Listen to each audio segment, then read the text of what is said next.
Hi, some Bart's Hi. kids. Great to see you and welcome along to Adam this Thanks, morning.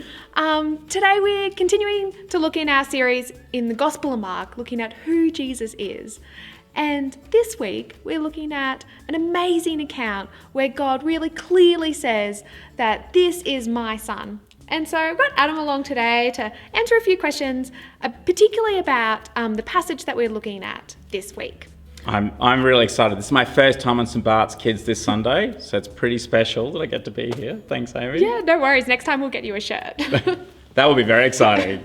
So as we're reading through the Gospel of Mark, kids at home have got the bookmarks and have got a reading plan.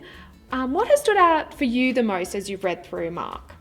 Oh, such a great question. Whenever I'm reading the Gospel of Mark, I find it so exciting. There's so much that stands out for me. I have so many favourite bits. But I actually think this time round, what has stood out for me most is what we just looked at on Sunday at Mark chapter 8, in this incredible incident in which Jesus is chatting with his disciples and he's asking them, who are people saying that I am? Who do they think I am? And they come up with all this list of all these different people that they think Jesus might be, of who he might be. And then all of a sudden, in just a blink of an eye, he turns and goes, but how about you? He puts them on the spot. Who do you say that I am? And I love that because he does it so subtly to the disciples and he surprises them, but also because that question really matters. Well, we've been thinking about that question actually this whole series. So this week we're looking at the Transfiguration. Now that seems like a very long word. Could you explain what it means? That is such a big word. It's a giant word. Well, it's a pretty special word because what it means and the way that it's often used is when suddenly, so all of a sudden, someone shines brightly and they look totally different. They're transformed, they're glorious and radiant. It's not like if I just say to you, oh, you look radiant today, Amy. It's like, whoa, you are totally radiant. You are shining brightly.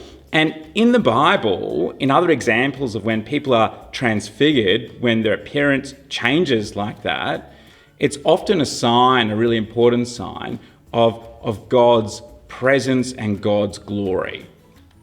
So as we see this amazing, glorious representation of Jesus, how does that tell us who he is more clearly? Oh, so incredibly, actually, because it really is pointing out just how amazing and special Jesus is. It would have been an incredible thing to witness. We know this is a historical event. It really happened. It would have been tremendous to see how glorious Jesus is. But I think it's almost like the Father on top of this mountain, as some of the disciples are there, swinging his spotlight around on Jesus, and finally that they might see who he is clearly and saying, this is my son. And with so much light shining brightly that they couldn't miss it, this is my son. Well, it'll be so great as we explore this further this week. Some of the things that we're going to be doing to help us, we've got some activities like a maze, and we've also got an activity that we think about all the clouds that would have been surrounding Jesus at the time.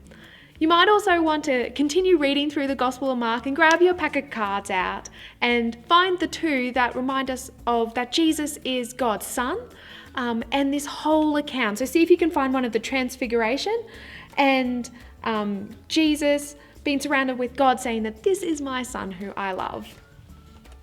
Well, we can't wait to see you this Sunday. So register early, and if you come and see us at the check-in desk and we can give you some activity packs too. But we can't wait, whether you're at home or here at church, to continue to explore that Jesus is God's son. See you later. Bye.